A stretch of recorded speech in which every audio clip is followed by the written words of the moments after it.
Hey everyone, I'm taking a few precious minutes out of my extensive hurricane preparation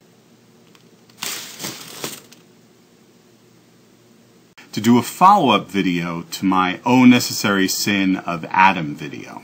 I'm doing an on-camera video response to one of my videos? What is happening here? The reaction to the video has been excellent. I've been getting some really interesting responses from believers and non-believers talking about whether a historical Adam and Eve are necessary to Christian theology. I've been especially interested in the Christians who've offered their thoughts on whether historical Adam and Eve are necessary to Christian theology and what impact, if any, Adam and Eve's not being historical has on Christianity. Now, one thing that's come up with a fair degree of frequency in responses from Christians, particularly Christians who say the absence of a historical Adam and Eve present no significant problem for Christianity, is the notion of deeper meaning or deeper understanding. As one Christian respondent put it, the lack of a historical Adam and Eve allows Christians to, quote, learn to see past the literalism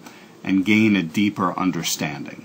Now, at one level, I totally get this, right? For example, the Christian who recognizes and embraces the reality that it is overwhelmingly unlikely, to the point of being impossible, it seems to me, that there was a historical Adam and Eve.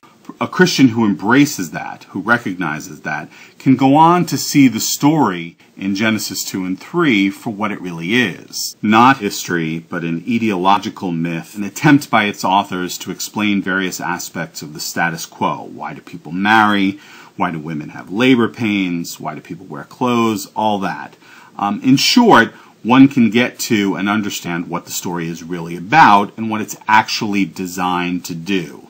At another level, I have no idea what Christians who talk about getting beyond the literalism to a deeper understanding are talking about, and I'm not even persuaded that they've thought it through.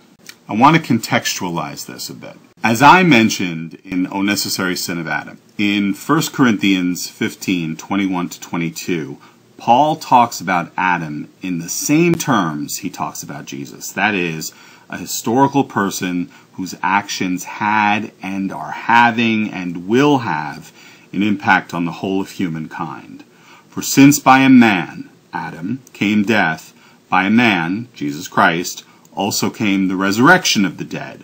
For in Adam all die, so also in Christ all will be made alive. There's not a hint that Paul meant this metaphorically, allegorically, or anything other than literally. Paul regarded Adam as a real person in history just as he regarded Jesus as a real person in history. So if one half of that turns out not to be true, that is, if Adam was not a historical person, what, if anything, does that say about Paul's claim with respect to Jesus? If Paul is wrong about Adam, as Christians who are adherents of evolutionary theology and other schools of thought that reject historical Adam and Eve must concede that he is, right? If Paul is wrong about Adam, then how do we know that he's right about Jesus? That, at the very least, Jesus was a real historical person. I mean, it's the same Paul writing under purportedly the same inspiration, speaking of Jesus and Adam in the same terms. What deeper understanding is there for the believer who concedes that half the proposition is incorrect? That death did not come through Adam, that we don't all die in Adam. What's the deeper message, the deeper understanding, the deeper meaning for the believer here? I would greatly appreciate it if a believer who rejects a historical Adam and Eve could flesh this out for me a bit. If you think this allows you to get beyond literalism to a better understanding, a deeper understanding of your scriptures, what exactly is the deeper understanding? What exactly is the deeper meaning that you're getting to? Because the only deeper meaning I see is that if Paul is wrong about Adam, then it's more likely he's also wrong about Jesus. But I'd like to hear from you. Thanks a lot.